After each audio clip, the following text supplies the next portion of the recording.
Una ambulancia acude a una llamada de Mossman, en las afueras de Sydney. Una anciana se ha caído en el portal de su edificio. Pero lo que aparenta ser un accidente tiene una causa más siniestra.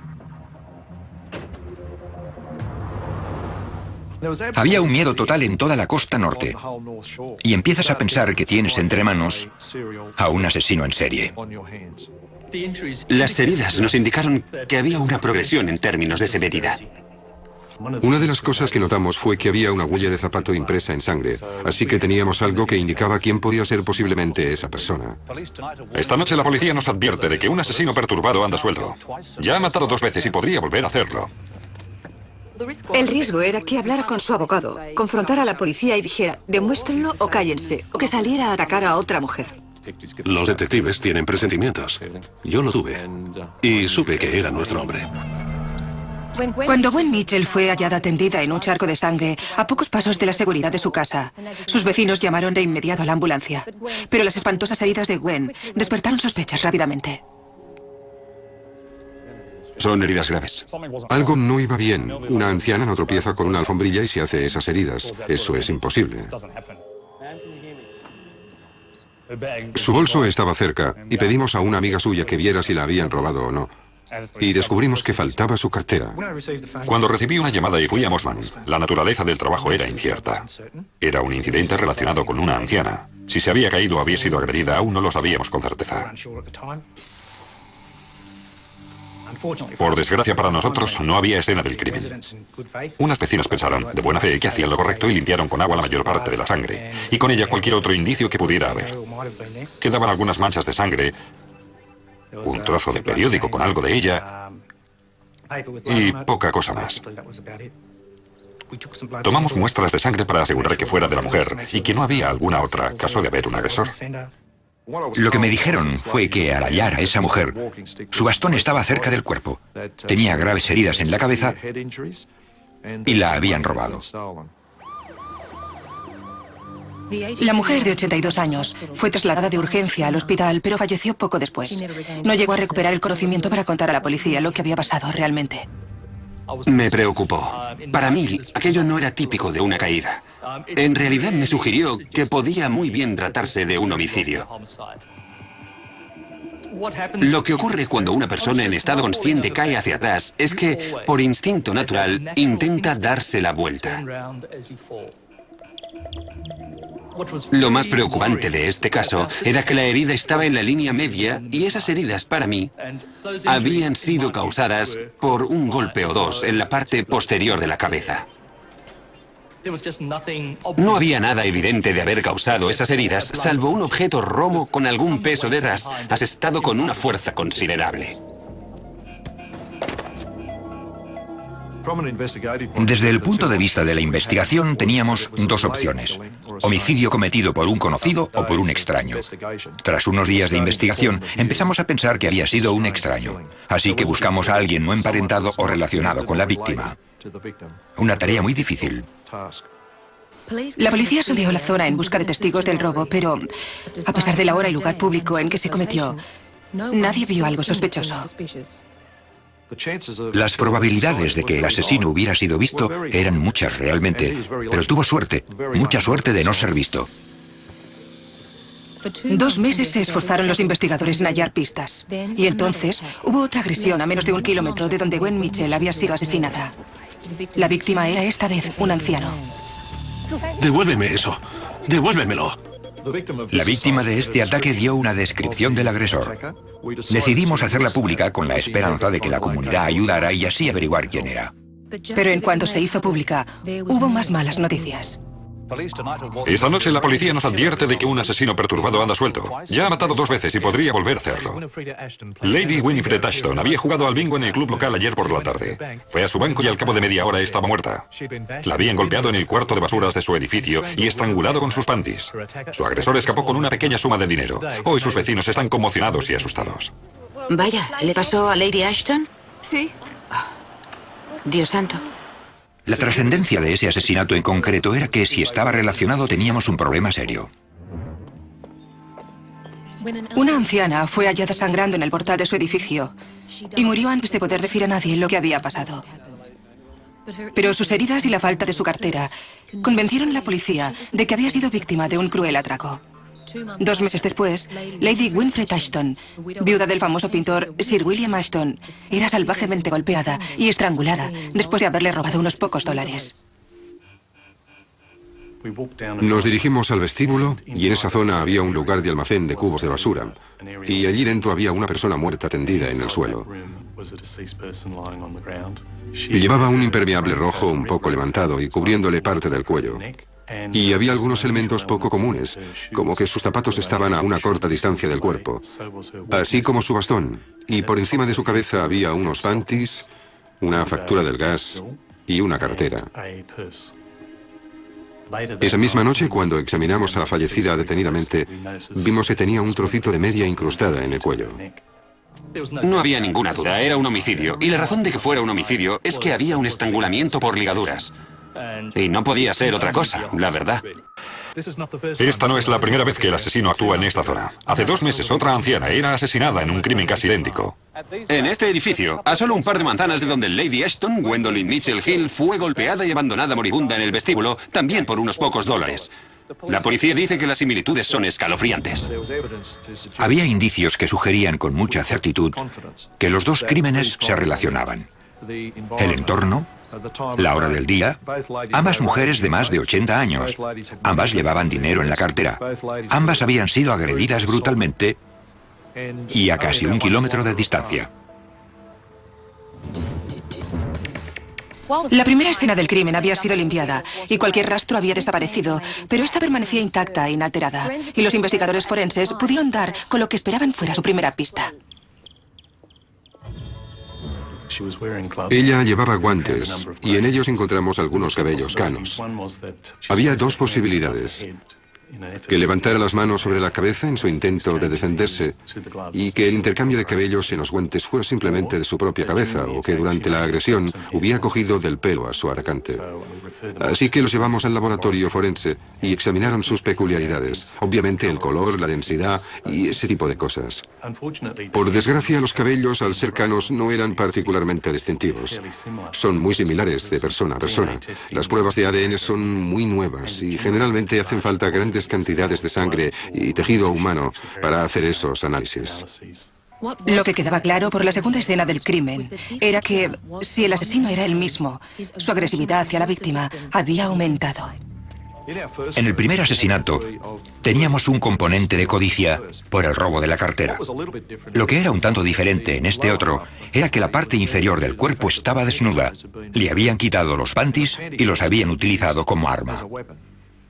Así que, en este caso en concreto, teníamos que pensar que la motivación del asesino no solo era la codicia y la violencia, sino que se le podía asociar cierto grado de motivación sexual.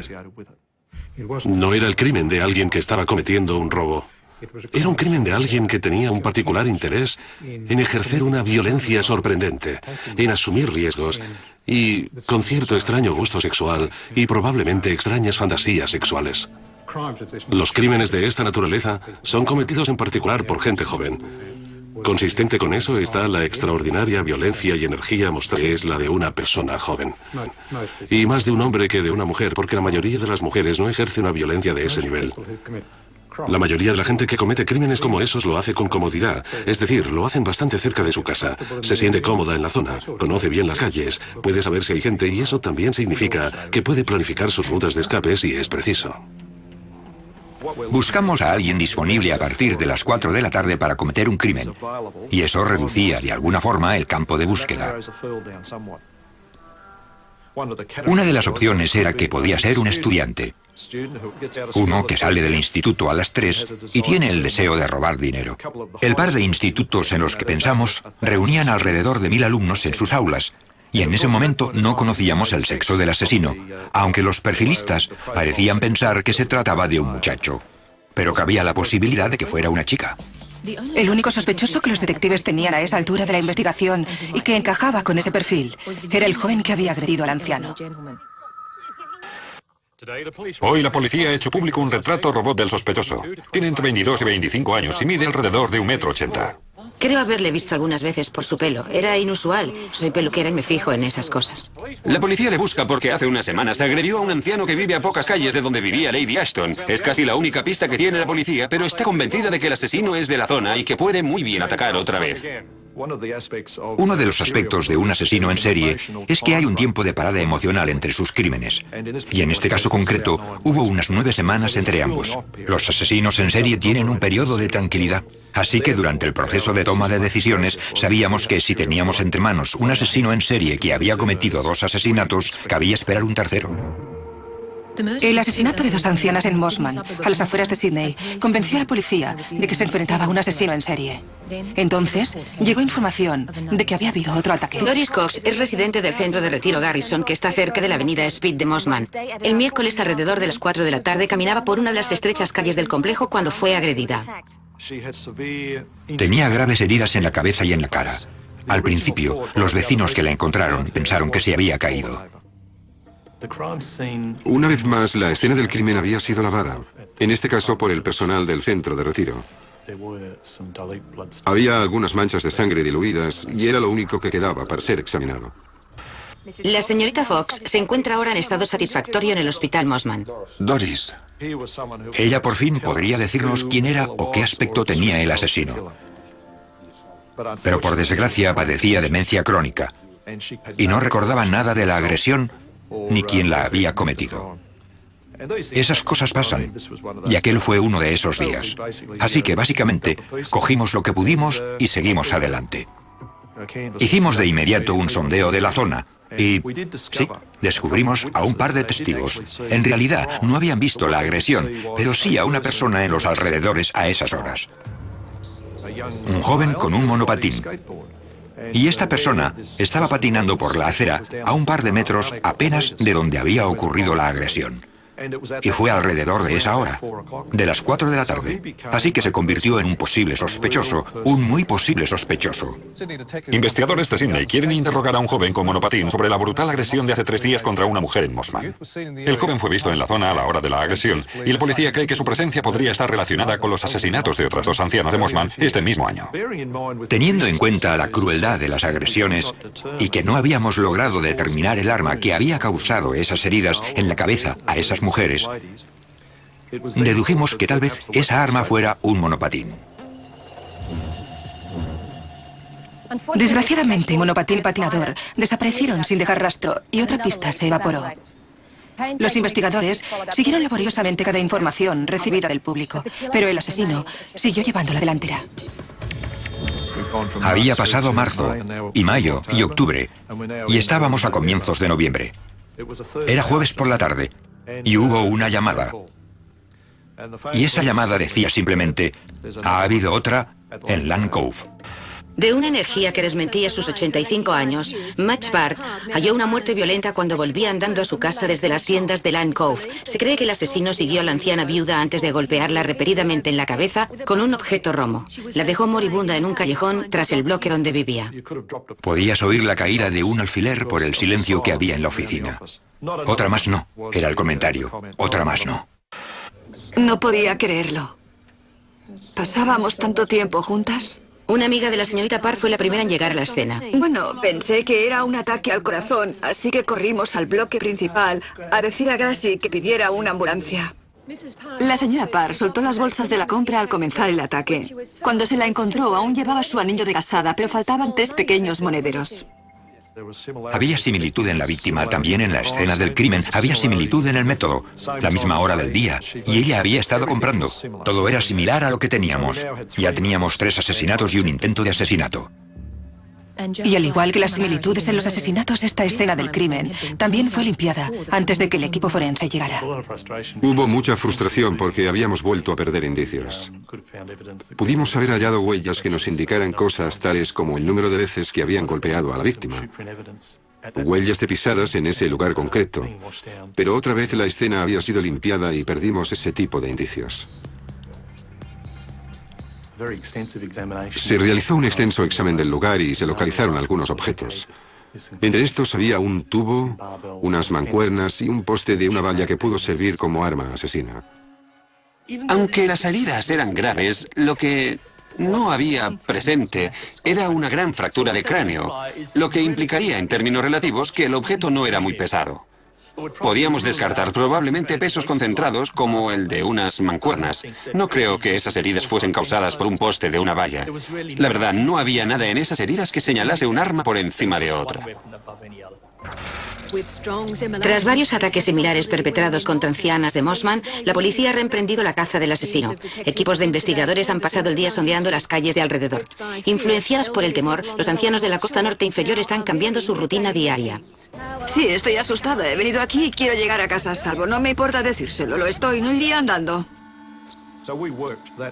Aquella noche trabajamos. De hecho, trabajamos la noche entera. Desde el jueves por la noche hasta el viernes por la mañana. Y a primera hora de la tarde dije al equipo que me iba a descansar el fin de semana y que, con suerte, volvería a trabajar fresco. Y estaba a 200 o 300 metros de casa cuando recibí una llamada urgente. Habían hallado otro cuerpo.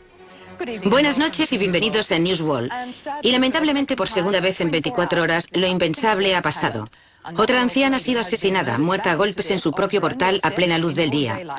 Sydney tiene un monstruo suelto que elige a los más indefensos. Ahora 4 ancianas están muertas y una continúa sufriendo. El último asesinato ha ocurrido aquí, en el centro de retiro Wesley Garden de Belrose, en las afueras del norte de Sydney. Al principio, el personal del centro pensó que la víctima había muerto por una fuerte caída. Al echar un vistazo a la última víctima, era evidente que había sido estrangulada con sus propios panties y que el bolso que estaba cerca del cuerpo había sido manipulado y que habría un dinero robado.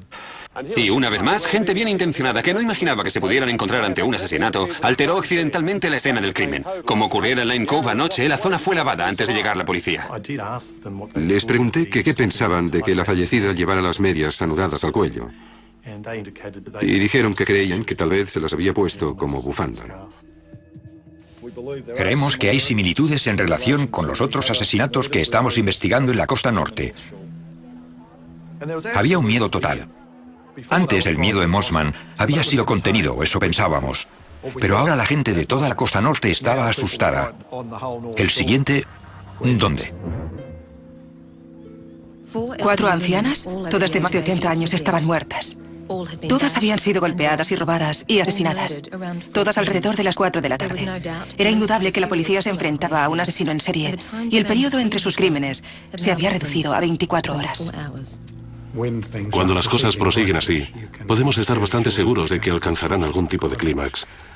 Y es posible que los crímenes sean más adornados o que decida que ha tenido bastante y haga una confesión y llame a la policía. El asesinato de Olive Cleveland desató el frenesí en los medios. Los periódicos llamaron al homicida el asesino de abuelas y la presión sobre la policía para que lo hallara se radicalizó. La policía ha intensificado la caza asignando más detectives al caso, distribuidos en oficinas improvisadas en el garaje de la comisaría de Mossman. Comenzamos siendo un grupo de 15 o 20 investigadores investigando un par de asesinatos para pasar luego a un grupo de 35 investigadores y acabamos siendo un grupo de 70. La policía de Sydney ha incrementado las medidas de seguridad para gente mayor con una serie de cursillos de autoprotección. La gran asistencia al primero de los cursillos fue una gran demostración del temor entre los ancianos de que el asesino vuelva a atacar. Bueno, la última señora que mataron vivía muy cerca de nosotras. Bueno, no estamos asustadas del todo, pero creo que falta algo de seguridad. Lo que preocupaba al grupo especial era que el último crimen se había cometido fuera de la zona geográfica de los primeros 3. Tenía que haber un vínculo entre las escenas de los crímenes. Y la pregunta que todos nos hacíamos era, ¿cuál era? Eso es lo que un investigador tiene que buscar y es lo que buscamos. Una de las características de un asesino en serie es que actúa en una zona que controla o conoce o está cómodo. Así que creíamos que el asesino tenía un íntimo conocimiento de la zona de Mossman, un íntimo conocimiento de la zona de Lime Cove y un íntimo conocimiento de ese centro de retiro de Belrose. Había un común denominador geográfico en esos 3 lugares. Encuentra el vínculo geográfico y hallarás al asesino. Pero menos de 2 semanas después hubo otro asesinato. El asesino de abuelas había vuelto a las calles, no muy lejos de su primera víctima. Muriel Faulkner, una viuda que vivía sola, había sufrido un infarto recientemente. Poco después de las 4:30 de la tarde del jueves se convirtió en la quinta víctima del asesino de la costa norte. La señora Faulkner fue estrangulada y golpeada y su cuerpo fue hallado en el pasillo ensangrentado por un vecino que iba a visitarla. Esas heridas eran graves heridas en la cabeza causadas una vez más por un objeto romo y hubo estrangulamiento y también parecía haber una exposición del cuerpo tras la muerte. Esto era un añadido respecto a los otros casos y una vez más nos indicaba que había una progresión en términos de severidad. Es común en la gente que comete una serie de delitos hacerse más confiada con el tiempo o que haga cosas de forma más deliberada porque ha adquirido un poco más de práctica. Es algo muy clásico en la evolución de delitos de esa naturaleza. Dedicó mucho tiempo a la señora Faulkner porque, de alguna forma, logró entrar a la casa. Una vez dentro debió de serle fácil reducirla, y una vez la hubo matado, tuvo mucho tiempo para disponer el cuerpo y hacer cualquier cosa extraña que deseara y le hiciera sentir bien, y luego marcharse. El factor sorprendente y destacable de esta escena del crimen es que fue la primera escena intacta que tuvimos. Era una escena del crimen dentro de una vivienda. Una de las cosas que notamos fue que había una huella de zapato impresa en sangre. Inmediatamente pensamos que podía muy bien ser del agresor. Pero había un problema. La huella no era muy clara. Sometimos la moqueta a una serie de tratamientos químicos y de luz. Lo hicimos en una secuencia concreta y descubrimos que con un tratamiento en particular podíamos recuperar muchos más detalles que en un principio no eran visibles a simple vista. Pudimos ver suficientes detalles para determinar que era un tipo de calzado profesional o algún tipo, quizá, de zapato militar. Aunque muchos jóvenes tienen zapatos grandes, era un tipo de zapato propio no tanto de un joven, sino de una persona madura, un hombre adulto. Ahora nos empezábamos a inclinar por una persona mayor más que por una persona joven. Uno de los temas que surgió fue la muy pulcra disposición de las cosas. Creo que el bastón fue puesto en un lugar concreto y los zapatos de la víctima dispuestos de una manera concreta. Y la gente a la que se le enseña pulcritud y que ha aprendido a vivir una vida de orden, a menudo ha pasado mucho tiempo en el ejército. Hoy las tropas han patrullado las calles de la costa norte de Sydney para proteger a las ancianas del asesino en serie. Hola, señora, ¿cómo está? Bien, gracias. Ahora, convencidos de que el asesino de abuelas era un hombre mayor, los investigadores decidieron volver a entrevistar a anteriores testigos, esperando despertar nuevos recuerdos. Me pidieron que fuera a hablar con la vecina de Muriel Faulkner, a Mossman.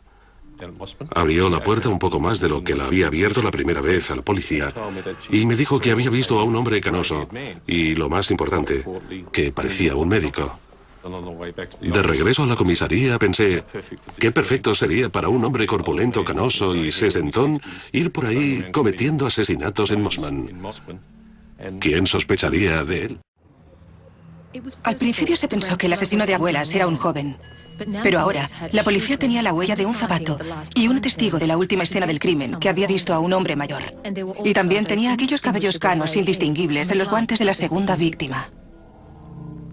Pensé, qué perfecto sería para un hombre corpulento, canoso y sesentón ir por ahí cometiendo asesinatos en Mossman. ¿Quién sospecharía de él? El detective Tuxford se dedicó entonces a buscar referencias a un hombre canoso en las escenas de los crímenes y el resultado fue escalofriante. Regresamos a la zona de Land Cove y localicé a unas personas que, en efecto, habían visto a un hombre canoso de mediana edad. Permítame que le ayude con este peso, Oh, señora. no es necesario. El hombre canoso acompañó a la señora Páez hasta su edificio y esta vecina pensó, qué hombre tan amable, de ayudarla con sus compras. De esta forma, se volvía a situar a un hombre canoso en la escena del crimen. Pero, ¿era ese hombre un buen samaritano o efectivamente era el asesino? Entonces, un informe sobre una agresión un mes antes del primer asesinato y cerca de esa escena dio a los detectives una pista. Había venido de visita desde Queensland. Había estado comprando y se dirigía a la casa donde se hospedaba. El agresor la golpeó en la cabeza y le quitó el bolso para robarle el dinero. Por suerte para los investigadores, la víctima se había fijado bien en su agresor cuando pasaba a su lado. Ya no era solo un hombre canoso. Los detectives tienen presentimientos. Yo lo tuve y supe que era nuestro hombre. Pero no tenían su nombre. Y ya habían pasado 3 meses desde el último asesinato. Hacía el turno de la tarde y recibí una llamada para ir al hospital Greenwich, donde una mujer dijo haber sido agredida indecentemente por un hombre. Y me dio la descripción de un hombre conocido como el de los pasteles y que había hecho una entrega más o menos a la hora en que la anciana había dicho que la habían atacado. Las preguntas que hice al personal del hospital me dieron el nombre de una fábrica de pasteles de carne y en esta me dieron el nombre del hombre contratado para entregar pasteles al hospital Greenwich y se llamaba John Wayne Glover. Los detectives contactaron con Glover y concertaron una cita para el día siguiente.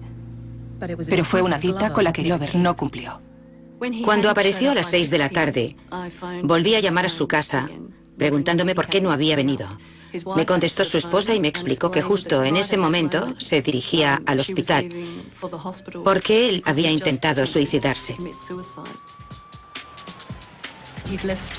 Había dejado una nota de suicidio. Y recuerdo muy bien la frase: basta de abuelas. Fue algo muy significativo para mí, como detective subalterna, conseguir hablar con él y hacerle una fotografía, sabiendo que si no lo hacía, todo estaría perdido.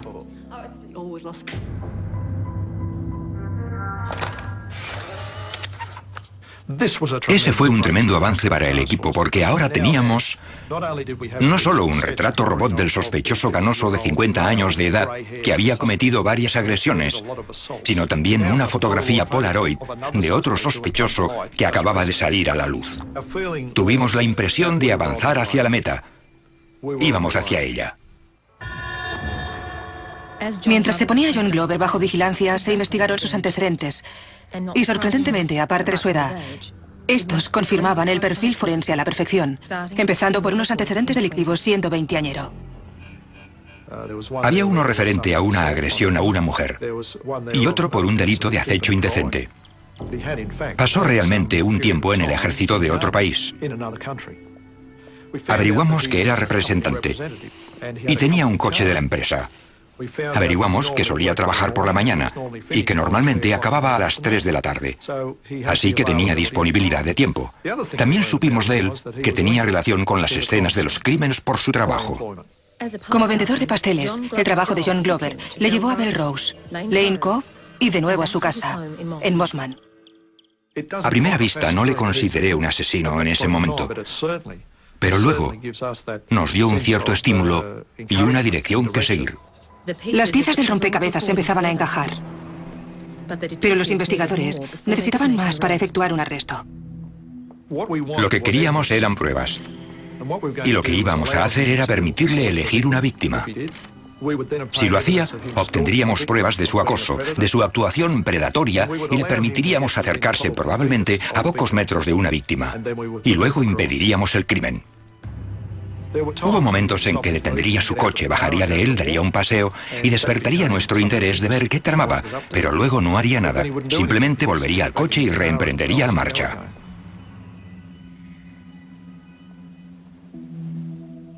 Pero los detectives no abandonaron a Glover ni la investigación. Ahora investigaban residencias de ancianos y agresiones sexuales no denunciadas, preguntándose si Glover, el vendedor de pasteles, habría pasado por allí. La secretaria realmente parecía muy informada y dijo: ¿estamos hablando de pasteles 4 y 20? Y cuando dijo eso me sentí muy bien, porque sí, John Glover representaba a pasteles 4 y 20. Y luego dijo: ¿estamos hablando de John Glover? Y pensé, esto es increíble. No solo le conoce, sino que sabe su nombre. Era una identificación realmente positiva. Y dije, pues sí, la verdad es que estamos buscando a alguien que se llama John Glover. Y entonces me miró a los ojos y dijo: es mi marido. Y yo no podía creérmelo. Y dije: ¿querrá decirle a John que he estado aquí hoy? Y ella dijo: oh, no lo haré, porque la última vez se alteró tanto que se quiso suicidar. Y yo dije: vale, está bien. Todos supimos inmediatamente el impacto que eso iba a tener en nuestra investigación. El riesgo era que hablara con su abogado, confrontara a la policía y dijera, demuéstrenlo o cállense, o que se escondiera o que teniendo ese carácter agresivo saliera a atacar a otra mujer. John Wayne Glover era el principal sospechoso del asesinato de 5 mujeres. Estaba bajo la 5ª semana de vigilancia, cuando los detectives visitaron una residencia de ancianos local.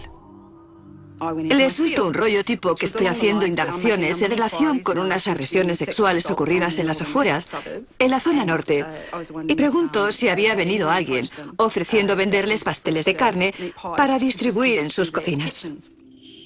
Sin darse cuenta de que la mujer con la que hablaba era la esposa de Glover. Probablemente haya una oportunidad entre 1 millón de que esto ocurra, pero ocurrió y hay que aceptarlo. Es una de esas situaciones que no se pueden evitar y que hay que enfrentar. El lunes siguiente, el grupo de vigilancia sigue haciendo su labor normal, algo que lleva haciendo ya varias semanas, y John Glover sale de su casa a la hora normal, coge el coche de la empresa y se marcha. Había llamado a su jefe y le había dicho, hoy no voy a trabajar, tengo que ver a mi abogado. Y pensamos, ya está, esto se acabó. Va a una licorería y compra una botella de whisky, algo que todos consideramos muy extraño. Pero aún así, lleva un maletín con él y pensamos, bueno, es para ir a ver a su abogado. Fue a una dirección en Mossman. Aparcó el coche delante, bajó del coche, llevaba su maletín, entró en el edificio, llamó a la puerta principal, la puerta se abrió, le reciben y entra. Los policías que le vigilan están en el coche observando todo esto. Están satisfechos de lo que parece ser una visita normal. Pero las horas pasaban y John Glover no salía. Al final de la tarde, los policías se empiezan a preocupar. Por suerte había un perro que ladraba bastante fuerte cerca del edificio, así que decidimos enviar una patrulla local de uniforme a comprobar una queja por aquellos ladridos. Entraron en la propiedad, llamaron a la puerta y no hubo respuesta. El lugar parecía estar a oscuras, así que se preocuparon y llamaron a la central para informar de que en aquella casa pasaba algo. Los detectives del grupo especial se precipitaron a la casa y lo que vieron dentro, nadie se lo esperaba. En el interior de la casa hallaron el cuerpo de una mujer de 60 años tendido en el vestíbulo. Sin duda fue un bajón en nuestra carrera, algo que solemos recordar a menudo. Recuerdo haber visto un martillo manchado de sangre en el suelo del salón, sobre la alfombra, rodeado de lo que parecía ser sangre. La pregunta que se hicieron fue, ¿dónde estaba el tal John Glover? Recuerdo haber visto en el dormitorio unos pantalones de hombre colgando a un extremo de la cama. Y luego fuimos al cuarto de baño y vi los pies de John Glover sobresaliendo de la bañera. La boca sobresalía apenas del agua. Parecía estar inconsciente y jadeaba mucho. Vimos una botella de whisky vacía en una bolsa de papel, varios blísteres de medicinas vacíos en el tocador, así como frascos de píldoras. Buenas noches. Posible novedad hoy en la investigación, que lleva ya 1 año de los asesinatos de abuelas en Sydney. Esta tarde la policía ha acusado a un hombre de 58 años del asesinato de una anciana en Mossman. En el baño, la policía halló al hombre de 58 años inconsciente en la bañera llena de agua. Fue reanimado por el personal de la ambulancia y llevado al Hospital Royal de la Costa Norte. La policía sabía que ya tenía al asesino de 6 ancianas, pero necesitaba probarlo. Sabíamos que nos esperaba trabajo. Aunque había una sensación de satisfacción de que ese hombre estuviese arrestado, carecíamos de pruebas forenses que le relacionaran con cualquier de los otros crímenes. A la mañana siguiente se practicó un registro de la casa y el coche de Glover. Entre sus pertenencias, un par de cazuelas se correspondían con la huella hallada en la alfombra de la casa de su quinta víctima. Pero necesitaban una confesión. Desde luego esperábamos que Glover nos hablara. Esa mañana siguiente, él estaba sentado en la cama y recuerdo que estaba hablando con él de temas como la familia, etc. No del tema principal en sí.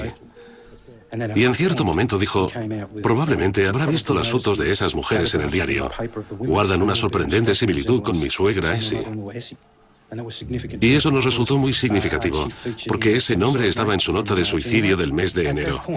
En ese momento pensé que ese hombre estaba asumiendo la responsabilidad de los asesinatos de esas ancianas de la Costa Norte. En esa conversación también habló de utilizar un martillo que tenía en su casa, de llevarse ese martillo, de dejar el coche ocultando el martillo en la cintura bajo el pantalón y de haberlo utilizado para atacar a mujeres por detrás. Después de esos asesinatos, le llevaba el martillo a casa y lo limpiaba de cualquier rastro de sangre y cualquier otra huella con el ácido clorhídrico que guardaba en el patio trasero de su propiedad. Durante los interrogatorios, se esforzaba en decir que no había habido componente sexual alguno en esos crímenes. Respecto a utilizar panties para estrangular a sus víctimas, Glover dijo haberlo hecho para asegurarse de que estuvieran muertas. Lo que nos asombró en el transcurso de esos interrogatorios fue la forma en que Glover describía la comisión de esos crímenes. Hablaba de esos asesinos brutales tales con total naturalidad, como de algo cotidiano. Era increíble, como si hablara de hacer el desayuno. De hecho, en el transcurso de cada entrevista, Glover expresaba claramente que iba al club a beber cerveza con el dinero que acababa de robar a las víctimas. Tras salir del hospital, Glover mostró a la policía dónde se había deshecho de las pertenencias de algunas de sus víctimas. El lugar no estaba lejos de su domicilio, como un coto de caza. Dos psiquiatras de Sydney han prestado testimonio en el Tribunal Superior declarando al apodado asesino de abuelas, John Glover, mentalmente enfermo. La defensa alega que Glover no es culpable de los 6 cargos de asesinato, argumentando responsabilidad disminuida. En una entrevista, el vendedor de 58 años explicó que era como si John Glover el bueno estuviese vigilando a John Glover el malo. Me sentía impotente para detenerle. Le pregunté cómo lo explicaba y dijo, bueno, el John Glover malo salía y hacía su número, y luego el John Glover bueno tomaba el mando. Algo muy fácil de rebatir diciendo, bueno, ¿y en qué momento salía el John Glover bueno? ¿Antes de que usted limpiara el martillo o después? Era muy chapucero. El jurado rechazó el alegato de demencia. Le halló culpable de todos los cargos.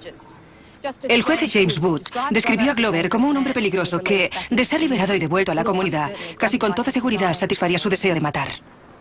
Glover recibió la máxima condena por cada delito. En su expediente consta sin remisión de pena. John Glover sabía exactamente lo que hacía. Tenía intención de hacerlo.